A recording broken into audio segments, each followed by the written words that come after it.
Kakain. O, ito yung ulam mo, o. Ayoko. Bakit ayaw mo to? Ano ba to? Ano to? Parang titi eh. Nang. Anak! Roxel, ulamin mo yan. Ulamin mo yan, ha? Ayoko, nandyan yung kunya ko, yung paglabas ng Roxel. Masarap to, chooks to go.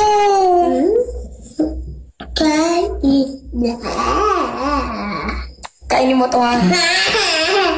Ayoko yung kakainin. Manok yan. Paa ng manok yan. Paa niya. Paa yan. Legs ng manok. Ayoko. Titi yan inang manok. Hindi. Inukisan mo lang. Hindi.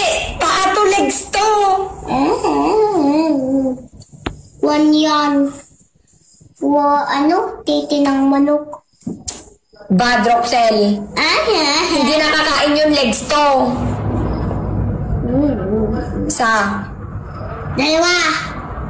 Kain ka o hindi? Kakain. O, ulamin mo yan, ha? Ulam mo yan? Tikman mo.